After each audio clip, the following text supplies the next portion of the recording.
खास bulletin UP के विकास की बात और मैं हूं आपके साथ सोनू राय।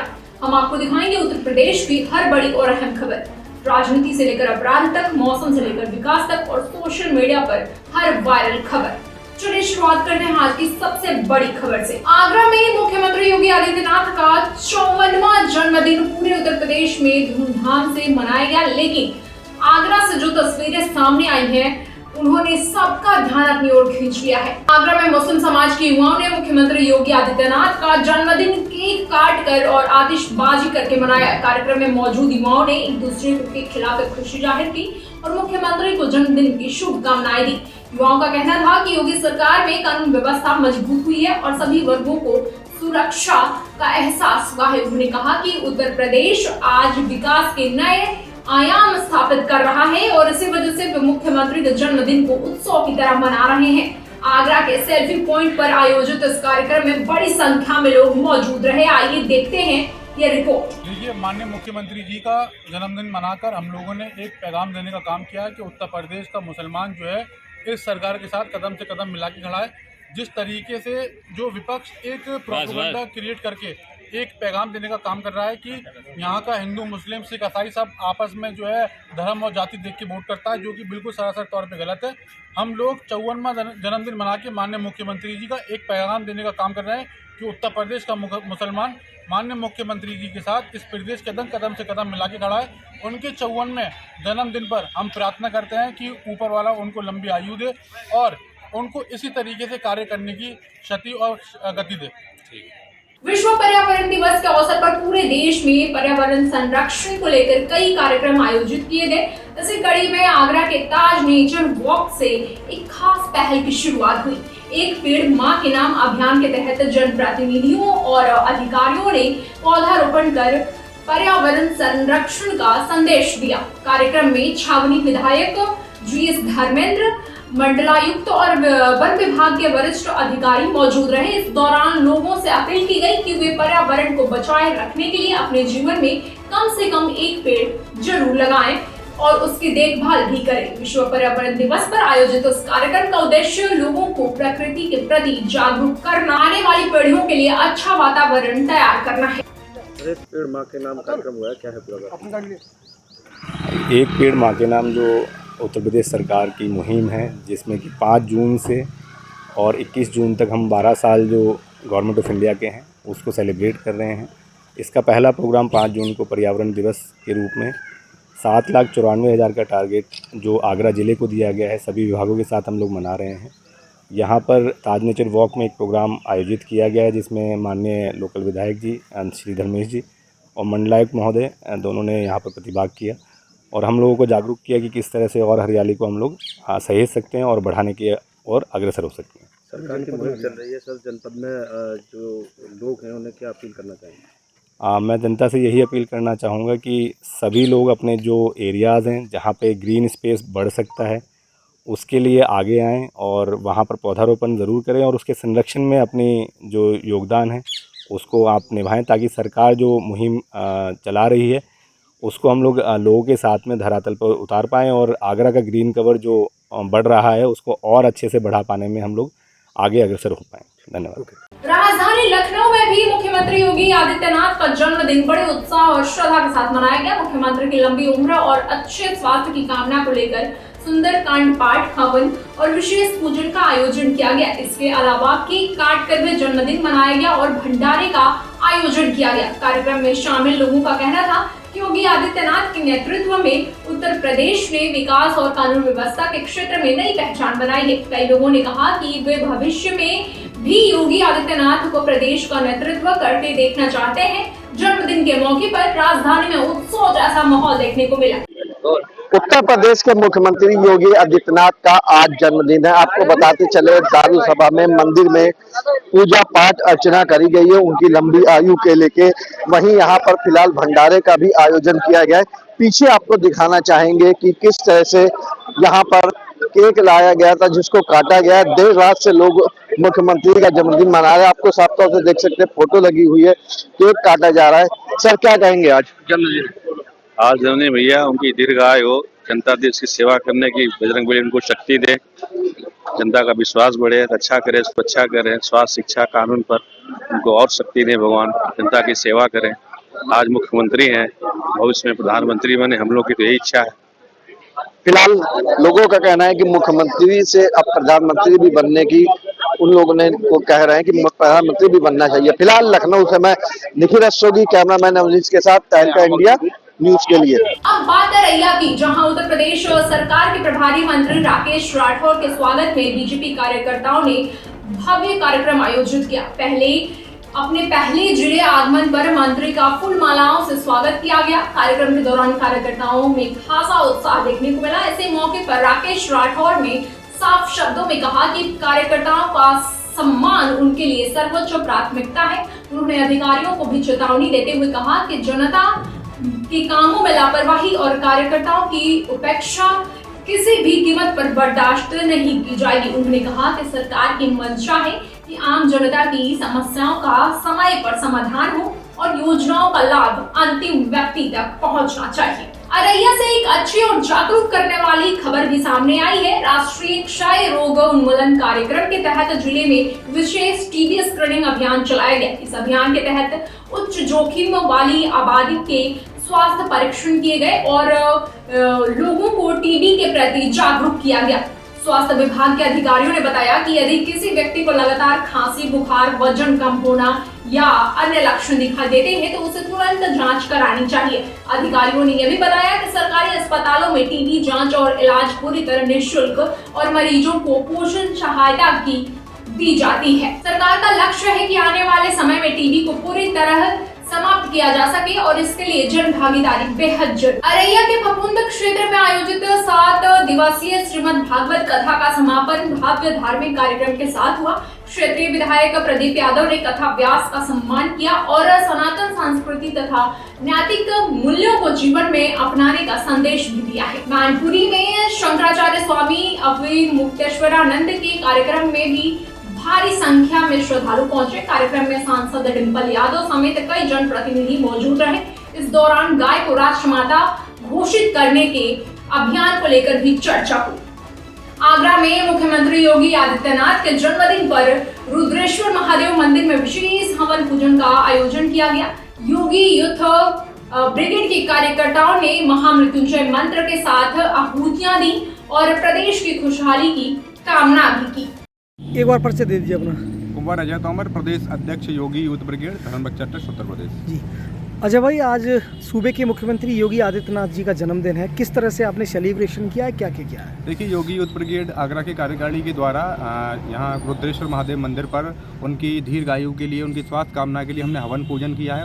गायत्री मंत्र और महामृत्युंजय मंत्र के साथ हमने मंचोच्चारण किए हैं, हवन कुंड में आहुतियाँ प्रदान की हैं और राहगीरों को हमने मिष्ठान वितरण किया है और संकल्प लिया है कि 2027 में योगी जी फिर से मुख्यमंत्री बने और योगी जी के रहते हुए उत्तर प्रदेश उत्तम प्रदेश बना है। यहाँ पर माफियाओं पर और गुंडों पर लगातार कार्रवाई हुई है।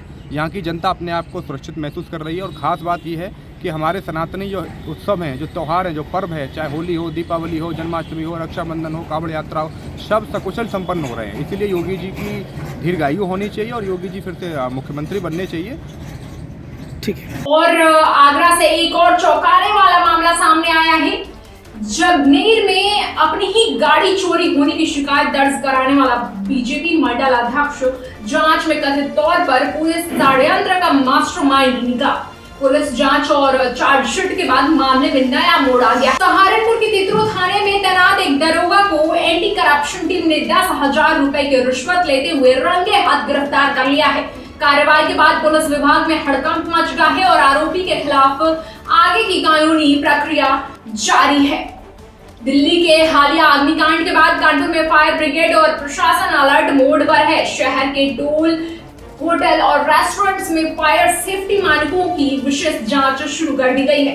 नियमों का उल्लंघन करने वालों के खिलाफ कार्रवाई की चेतावनी भी दी गई है। कानपुर में युवती के अपहरण और हत्या का सनसनीखेज मामले का पुलिस ने खुलासा कर दिया है। पुलिस 3 आरोपियों को गिरफ्तार किया है और उनके कब्जे से घटना में इस्तेमाल गाड़ी और अन्य सबूत भी बरामद किए गए हैं।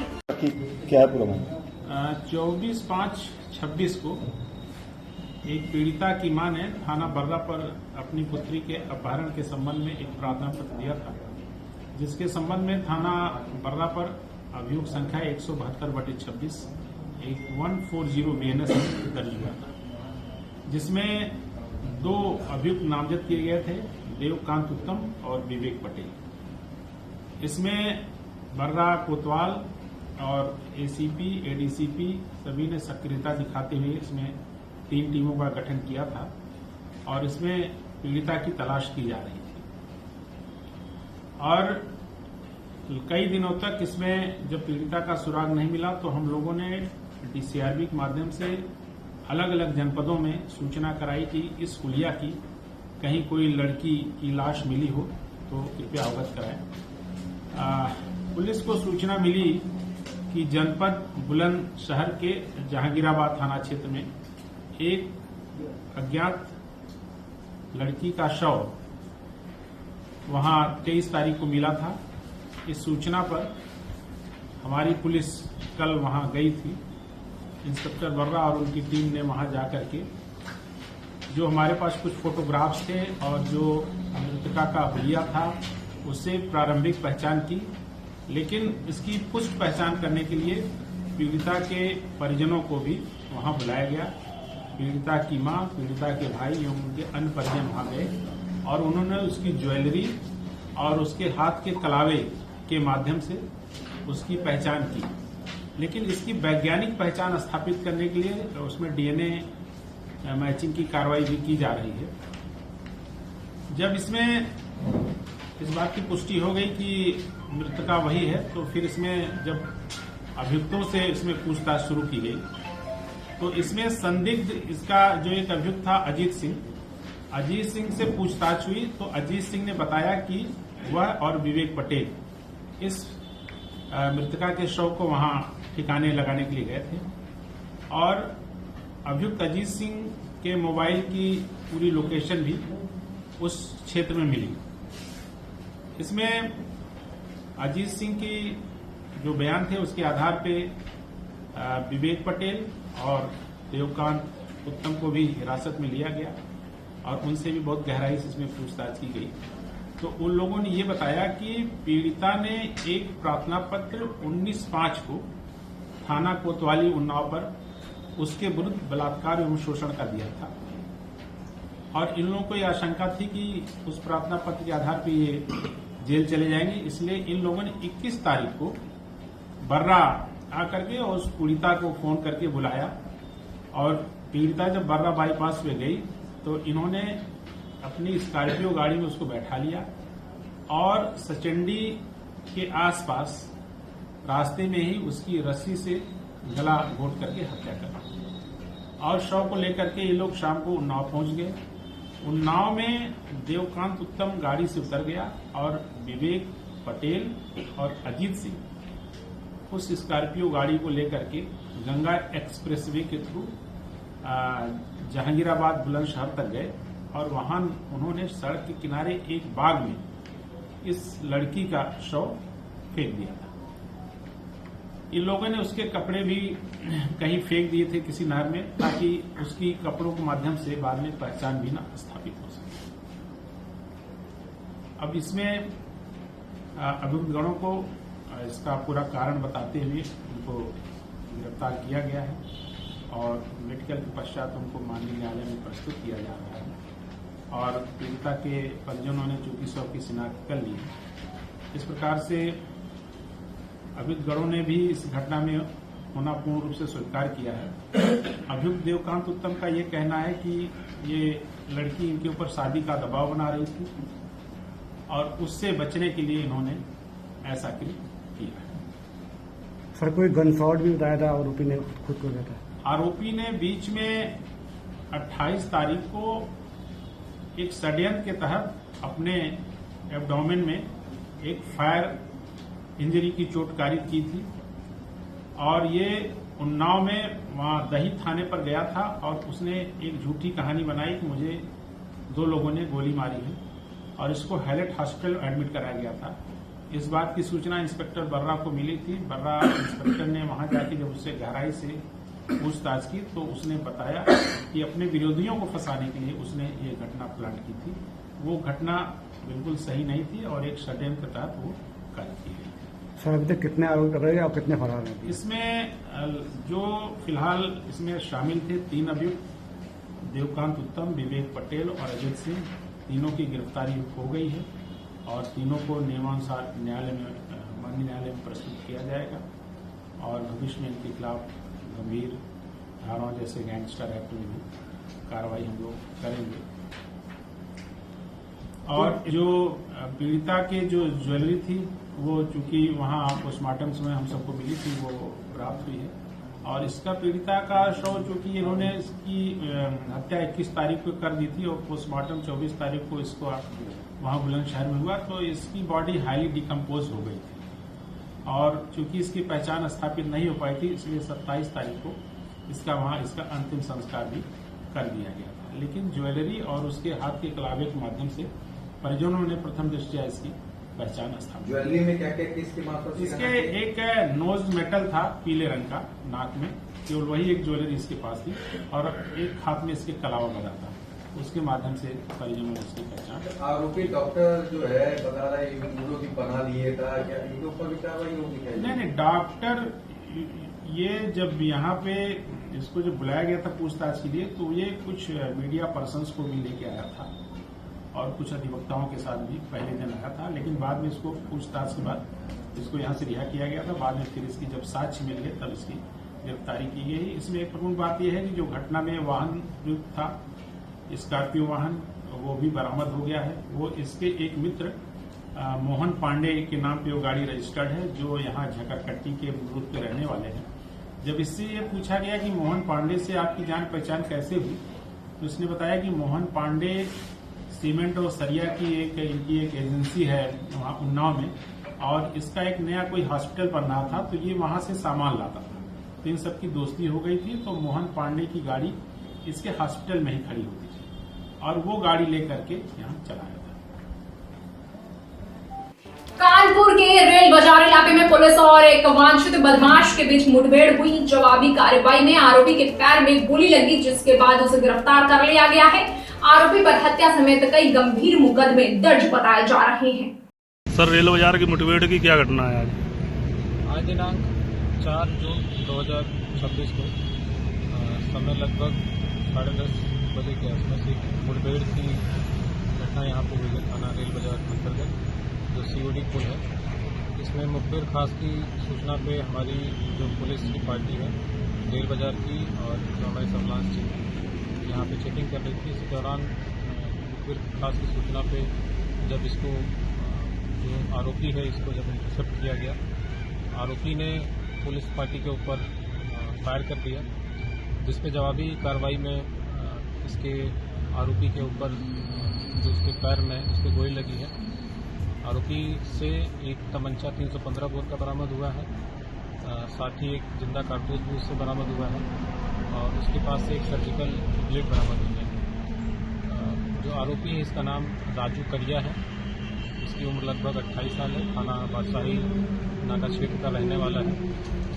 इससे जब पूछताछ की गई तो इसने बताया कि जो 30 तारीख को एक HS जाहिद टूटी जिसकी हत्या हुई थी इसके द्वारा ही कारित की गई थी और घटना कारित करने के बाद ये तब से फरार हो गया था।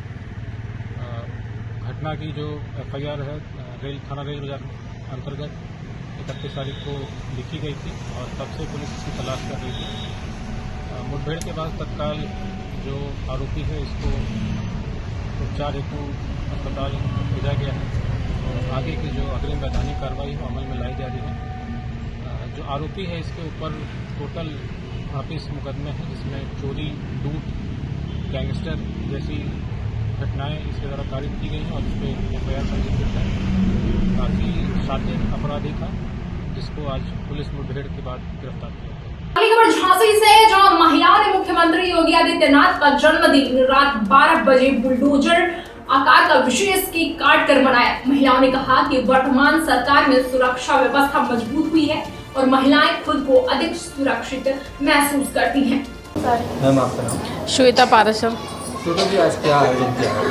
आज हम लोगों ने रात के 12 बजे केक काटकर माननीय योगी जी का जन्मदिन मनाया।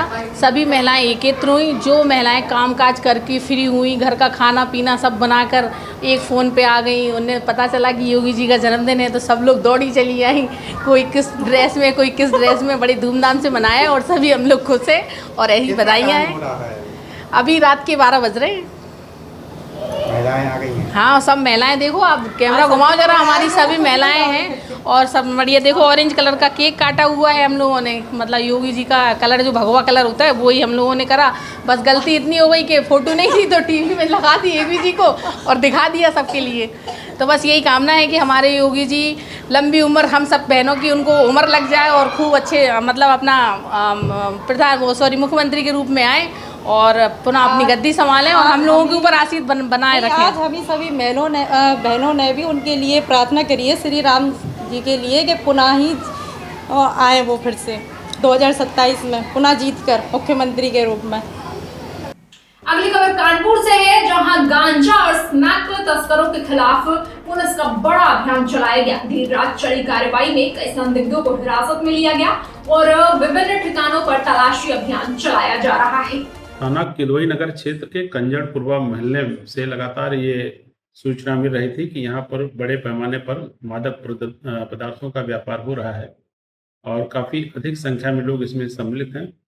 पुलिस आयुक्त महोदय के निर्देश पे आज राज्य में एक व्यापक अभियान वहाँ पे चलाया गया, जिसमें लगभग 150 से अधिक पुलिसकर्मी सम्मिलित हुए, जिसमें महिला पुलिसकर्मी भी शामिल थी और इसमें सारे अधिकारी भी इस रेड में शामिल हुए थे। लगभग 75 घरों की संपूर्ण तलाशी ली गई थी और कुछ घरों से मादक पदार्थों की बरामदगी की भी गई है और अभी 10 लोगों को जो इसमें संदिग्ध हैं उनको हिरासत में लेकर पूछताछ की जा रही है कि इनका माल कहां से आता है और इनके लिंकेजेस क्या क्या हैं, माल की सप्लाई कहां होती है। इन सारे पहलुओं पे गहराई से पूछताछ हो रही है। 2 अभियुक्तों के खिलाफ अभियोग दर्ज किया जा रहा है और भविष्य में भी हमारी यह कार्रवाई जारी रहेगी ताकि इस क्षेत्र को नशा मुक्त बनाया जा सके। फिलहाल इस बुलेटिन में इतना ही। देश प्रदेश राजनीति विकास और हर बड़ी और अहम खबर सबसे तेज और विश्वसनीय अपडेट के लिए देखते रहिए तहलका इंडिया न्यूज।